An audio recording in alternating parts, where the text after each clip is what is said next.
தர்பீஸ் அவர்களே, உங்களுக்கு விஷ் பண்ண கையை கொடுத்தா அப்படியே கையை கொடுத்து நசுக்குவீங்க. எல்லாம் ஒரு ஆசைதான். இந்த ஆளு தான் இன்னசென்ட் அப்படின்னு சொல்லிட்டு இங்கே வெளியே நிறைய பேர் சொல்லிட்டு சுற்றிக்கிட்டு இருக்கானுங்க. எதுக்கு கையை பிடிச்சி அப்படி அழுத்துட்டீங்க அப்படின்னு கேட்டால் எல்லாம் ஒரு ஆசை தான் அப்படிங்கிறான். இன்னும் உள்ளே இருக்கிற நிறைய பெண்களை வந்து ஹராஸ் பண்ணிக்கிட்டு இருக்கான், அக்கா தங்கச்சி அப்படின்னு சொல்லிட்டு. பழகிற எல்லாருக்கிட்டையும் வந்து ஏற்றத்தாழ்வு பார்த்து பழகிறது.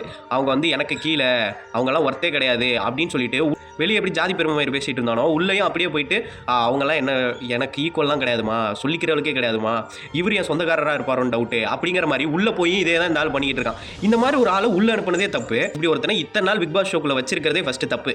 இந்த பிக் பாஸ்ங்கிற கருமத்தை எல்லாம் நான் பார்க்க மாட்டேன். ரீல்ஸில் வர்றதை இவன் பண்ணுறதை பார்க்குறப்ப எனக்கு அவ்வளோ காண்டாகுது. இதை பற்றி எனக்கு பேசக்கூட விருப்பம் இல்லை. ஆனால் இந்த மாதிரி ஒருத்தனை உள்ளே வச்சிருக்கீங்களே, ரீல்ஸில் 2 செகண்ட் பார்க்குற எனக்கே வந்துட்டு அங்கே இருக்கிற பெண்களுக்கு வந்து இவனால் பாதுகாப்பு இல்லை அப்படின்னு சொல்லிட்டு பயமாக இருக்குது. ஆனால் இவனை 24 மணி நேரமும் வாட்ச் பண்ணிக்கிட்டு இருக்கிற உங்களுக்கு இந்த மாதிரி ஒருத்தனால இந்த வீட்டுக்குள்ள இருக்கிற பெண்களுக்கு வந்துட்டு பாதுகாப்பு இல்லை அப்படின்னு சொல்லிட்டு தெரியலையா? எதுக்கு இவனை இன்னும் வந்துட்டு ரெட் கார்டு கொடுத்து வெளியே அனுப்பாம உள்ளே வச்சிருக்கீங்க? திவாகர் ஒரு கேஸ்டிஸ்ட் அப்படின்னு சொல்லிட்டு வெளியே இருக்கும்போது தெரிஞ்சிருச்சு.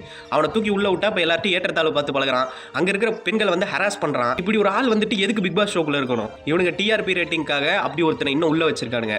மக்களாகிய நீங்கள் வந்துட்டு என்டர்டைன்மெண்ட் வேணும் அப்படிங்கிறதுக்காக அவனுக்கு ஓட்டு போட்டு அவனை காப்பாற்றி விட்டுக்கிட்டு இருக்கீங்க. இந்த மாதிரி பெண்கள் ஹராஸ் பண்ணுற ஒருத்தன் வந்துட்டு உள்ளே இருக்கிறது வந்து சரி கிடையாது. அங்கே இருக்கிற பெண்களுக்கு பாதுகாப்பு கிடையாது. தயவு செஞ்சு இந்த ஆளை ரெட் கார்டு கொடுத்து சீக்கிரம் வெளியே அனுப்பி தொடங்கடா.